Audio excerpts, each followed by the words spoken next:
I'm Steve Potter for STL TV, and we are at the fabulous Fox Theater.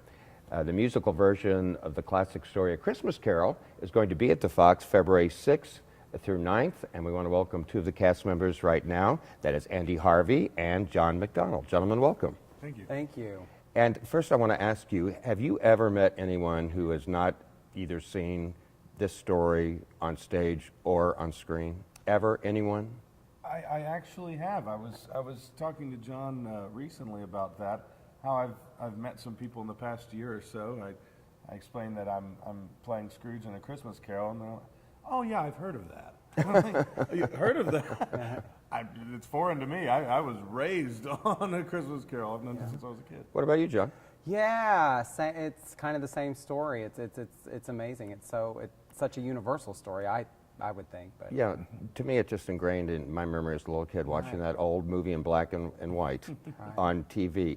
Well, Andy, you've already said that you play the part of Ebenezer Scrooge. And you're not really like that, are you? I don't think so. You'd have to ask my friends for sure. But no. I'm not quite the same as the old sinner. Ebenezer Scrooge is sort of the center of the story. He's sort of an old, bitter businessman, right? Yep. Sort of selfish. And Miserly and dismissive, and tired of the world's joy, and put out by it, I would say. Yeah. And John, tell me about the character that you play in A Christmas Carol.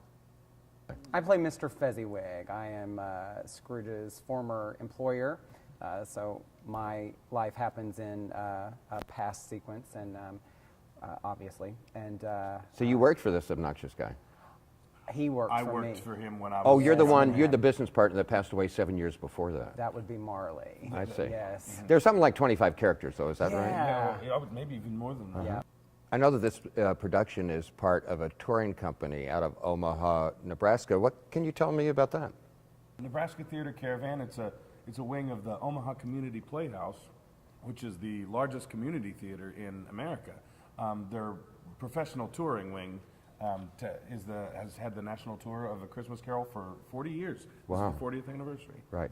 And of course, this is a musical version. Maybe that's important to talk about a little bit because there are going to be Christmas carols and things that we're all going to recognize. Talk about that a little bit.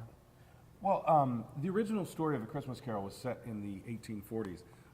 Charles Jones, who adapted this version, pushed it ahead to the 1880s so that he could include the Victorian way of Christmas that we think of and the Christmas carols that we think of. So these carols didn't exist when when A Christmas Carol was written, but it does in our version. And it just helps set the tone beautifully. God Rest You Merry Gentlemen, Good Christian Men Rejoice, Coventry Carol. It's really beautiful to set the world in Camden Town, London. Mm-hmm. Do you have any insight on what kind of inspired Charles Dickens to write this or where this story came from or why he did it? Do you know anything about that? Yeah.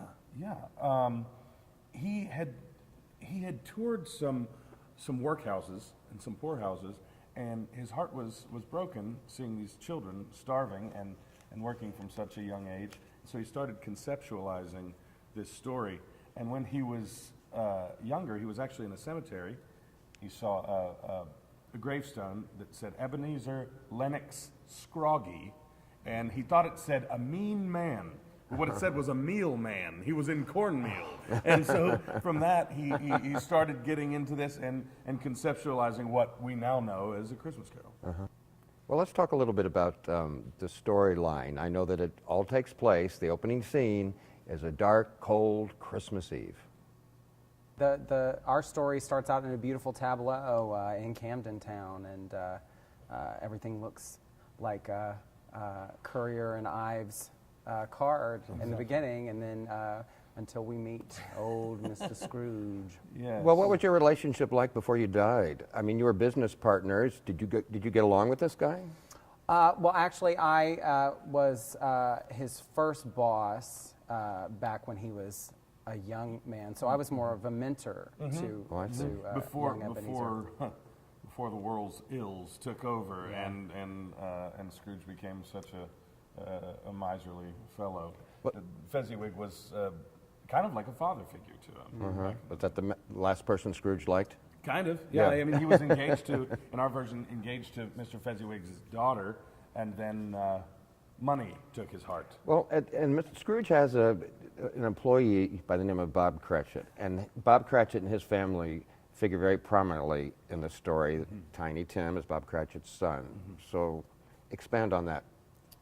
Well, Bob Cratchit is always positive. Underpaid. And underpaid. He puts up with all of Scrooge's dismissals and remains kind of a perfect picture of the Christmas season amidst trying to build this beautiful Christmas for his family amidst being, like you said, very underpaid. And they really set the stage in the beginning because doesn't your character, or I think he, like, maybe somebody comes to the door for a donation to help the poor or something, he turns them down. He's invited to Christmas dinner, he doesn't go. Yep. Yes. But that night, what happens when he falls asleep? Well, he's first visited by his former business partner, Jacob Marley, who tells him, you're doing things the wrong way, and you're going to be visited by three spirits. And then from there, it's a whirlwind. It's a whirlwind. It takes him on a journey. He sees his past, he sees the present, and he sees the possible future. And that's enough to scare him back into realizing really what Christmas means and what joy can be.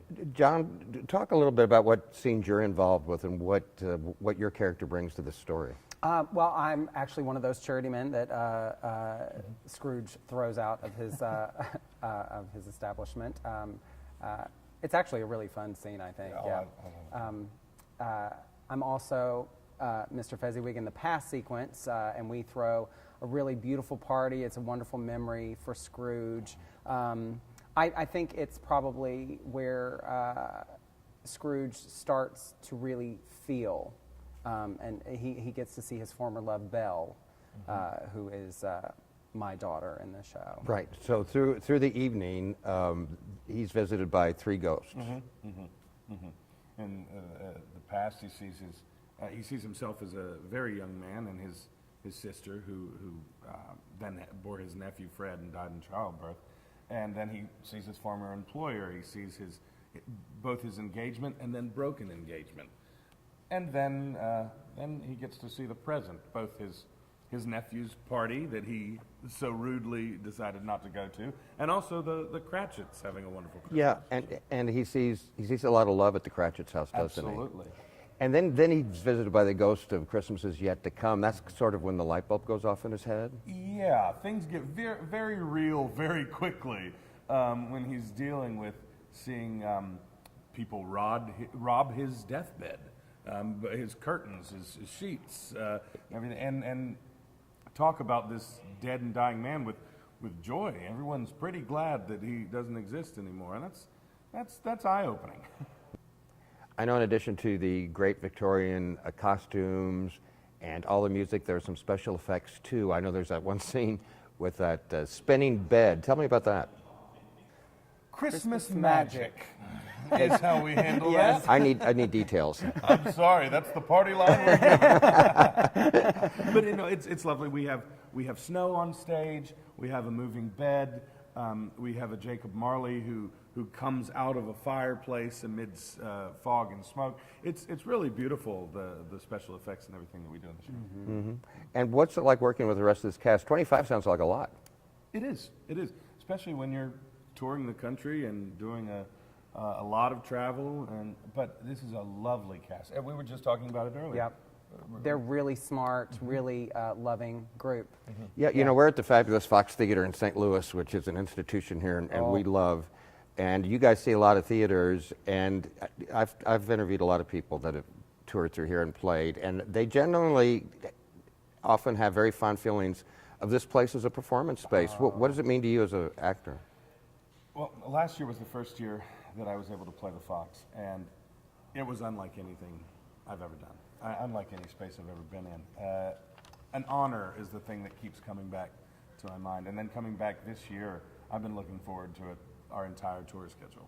John? Yeah, I would say this is like the Holy Grail, the church of theaters. You know, it's when you as an actor get to take that stage for the first time, It takes your breath away. Well, we're glad you're both here. Is the tour going to be over? You guys going to get to go home for the holidays, or?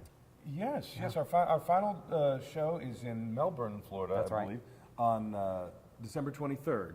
So then we'll be a mass diaspora all over the country to wherever we Christmas have is, our, right? Yeah, wherever Yeah. Christmas is. Well, that's Andy Harvey. Also here is John McDonald. They're part of the cast. And the play A Christmas Carol is running from the 6th of December to the 9th of December at the Fabulous Fox. There are 2 matinees. If you want tickets, you can go to metrotix.com. You can call 314-534-1111, or you can always just drop by the Fox box office anytime. And we wish you gentlemen happy holidays. Thank Thanks, you for too. having us. I'm Steve Potter for STL TV.